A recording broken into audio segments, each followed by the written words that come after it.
తీర్పు చాలా గట్టిగా ఉంది. ఇది దేశంలో ఒక పెద్ద మార్పు జరుగుతున్నది. దేశంలో రాష్ట్రంలో ఎట్లయితే మార్పు జరిగిందో దేశంలో కూడా పెద్ద మార్పు జరగబోతున్నది. అయితే మనం చేయాల్సింది ఏంటంటే ప్రజలకు అన్యాయం చేస్తే ప్రజలు బుద్ధి చెప్తారు. కేసీఆర్కి బుద్ధి చెప్పారు, ఇప్పుడు నరేంద్ర మోడీ కూడా బుద్ధి చెప్పారు ప్రజలు. కాబట్టి ప్రజలకు న్యాయం జరగాలి. మనం ఎవరు కోరుకున్నా ఏం చెప్తాము, ఏ పార్టీ కోరుకున్నా, ఏ జెండా కోరుకున్నా, ఏ సంస్థ కోరుకున్నా ఎవరు న్యాయం చేయాలి? ఎవరి కోసం ఉన్నాయి రాజకీయ పార్టీలు, ఎవరి కోసం ఉన్నాయి ఈ సంస్థలు, ఈ అధికారులు, కలెక్టర్లు, ఆర్డీఓ, ఎంఆర్ఓ వీళ్ళందరూ ఎవరి కోసం ఉన్నారు? ప్రజల కోసం ఉన్నారా? వాళ్ళ కోసం ఉన్నారా? ప్రజల కోసమే ఉన్నారు. ప్రజలు ఏం కోరుకుంటున్నారు? ప్రజలు మాకు ఇల్లు జాగా కావాలి, మా పిల్లలకు మంచి చదువు కావాలి, తక్కువ ధరకు అసలు గవర్నమెంటే చదువు చెప్పియాలి, రోగం వస్తే నొప్పి లేకుండా ఏదైనా అనారోగ్యానికి గురైనా ఫీజులు లేకుండా, ప్రైవేట్ హాస్పిటల్ లేకుండా గవర్నమెంట్ హాస్పిటల్ మాకు వైద్యం చేయించాలి. ప్రజలు ఇయ్యగా కోరుకునేది మంచి తిండి కావాలి, మంచి బట్ట కావాలి, మంచి వైద్యం కావాలి, మంచి చదువు కావాలి, మా వాళ్ళకు ఉపాధి పని కావాలి, చేతి నిండా పని ఉండాలి, పని తగ్గట్టు వేతనం ఉండాలి. ఇవే కోరుకుంటుంది. ఇవి కల్పించాల్సిన బాధ్యత ఎవరిది? దేశంలో ఉన్న నరేంద్ర మోడీ కానీ, బీజేపీ కానీ, లేకపోతే దేశంలో ఉన్న ఏ పార్టీ కానీ, రాష్ట్రంలో ఉన్నటువంటి ఏ పార్టీ కానీ, అధికారంలో ఉన్నది. కానీ ఇక్కడ చేసేది వాళ్ళు చేస్తలేరు. అట్లా చేస్తలేరు కాబట్టి మనం జాగ్రత్త పోరాటం చేసినాం, ఇళ్ళ జాగ్రత్త పోరాటం చేసినాం. ఇళ్ళ జాగ్రత్త పోరాటం ఎంత ఎంత ఎంత పెద్దగా చేసినాం మనం. ఇళ్ళ జాగ్రత్త పోరాటం చాలా భారీ ఎత్తున చేసినాం. ఎంత పెద్దగా అంటే జగిత్యాల్లో ఎక్కడ చూసినా ఎర్రజెండా రేపరేపలే, అంత భారీ ఎత్తున చేసినాం. మరి ఈ పోరాటాన్ని మనం ఇంకా భయపడి మా మీద కేసులు పెట్టి మమ్మల్ని జైలు వేసి మమ్మల్ని మానసికంగా అనేక ఇబ్బందులు పెట్టే ప్రయత్నం చేసిండు.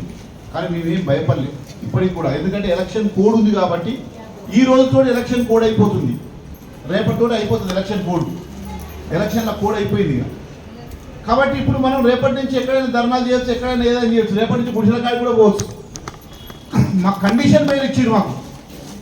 కాబట్టి మనం ఇప్పుడు ఏం చేయాలనే దాని మీద మేము కొంత ఆలోచన చేసి మేము ఏమనుకున్నామంటే ఒక వారం రోజుల పాటు ఇప్పటిదాకా జరిగినది ఏమైతే జరిగిందో అదంతా మన ప్రజలకు వివరించే విధంగా, మన గుడిసెవాసులకే వివరించే విధంగా, మన గుడిసెవాసుల మీద ప్రభుత్వం పాలకులు ఎట్లయితే మనం ఎంత కష్టపడి గుడిసెలు వేసుకున్నాం, మనం ఎంత కష్టపడి మనం ఆ గుడిసెలల్లో ఎట్లా గుడిసెలు కట్టుకోవడానికి ఎవరెవరు ఎన్ని అప్పులు చేసి మనం ఎంత అక్కడ ఎన్ని రోజులు ఉన్నాం, ఎండకు ఎండుతూ వర్షాన్ని గడుస్తూ అనేక బాధలు పడుతూ మనం ఎట్లా అక్కడ ఆ గుడిసెల కాడ ఉన్నాము అనే దాన్ని ఒక కరపత్రం, ఒక పేపర్ లాగా రాసి ఆ పేపర్లో ఒక 5,000 10,000 పేపర్లు వేసి మన గుడిసెవాసులకే ఇచ్చుకుంటూ మన వాళ్ళతో సంబంధం లేకుండా జగిత్యాల జిల్లా ప్రజలందరికీ కూడా ఇంకో పలానా జగిత్యాల్లో పలానా దగ్గర ఇళ్ళ జాగాలు ఉన్నాయి, మేము పేదోళ్ళం ఉన్నాం, మేము పేదోళ్ళం ఇళ్ళ జాగాల కోసం మేము కొట్లాడుతున్నాం, ఆ జాగాలు వచ్చేంత వరకు మేము అక్కడి నుంచి వదలం, మీ అందరి సపోర్ట్ కూడా కావాలి అని సంస్థలు, సంఘాలు, పార్టీలు అందరికీ కూడా అప్పీల్ చేస్తూ, మన ప్రజలకు కూడా అప్పీల్ చేస్తూ ఒక కరపత్రం వేసి ఆ కరపత్రంలోనే పలానా తారీఖు నాడు జిల్లా కలెక్టర్ ఆఫీస్ కాడ భారీ ఎత్తున ఓ ధర్నా ప్రోగ్రాం పెడుతున్నాం.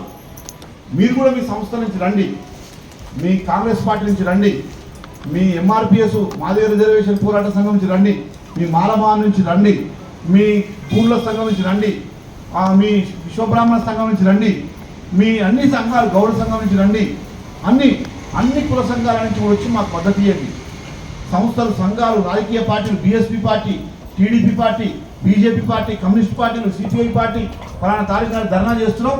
సబ్బండ సంస్థలు, సబ్బండ వర్గాలు, సబ్బండ కులాలు అందరూ కూడా ఆ ఇళ్ల జాగాలు మాత్రం పేదోళ్ళకు ఇచ్చేంత వరకు వదిలేదు లేదు, ఖచ్చితంగా చేస్తామనేటువంటి దాని మీద ఒక ప్లాన్ ప్రకారంగా చేసుకొని ఈరోజు మిమ్మల్ని అందరినీ పిలిచిన ఉద్దేశం అదే.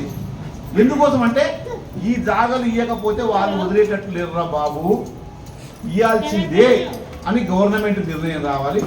మనం కూడా ఈ జాగాలు వచ్చేంత వరకు మేము వదలము అని మనం కూడా నిర్ణయానికి రావాలి, వాళ్ళు రావాలి.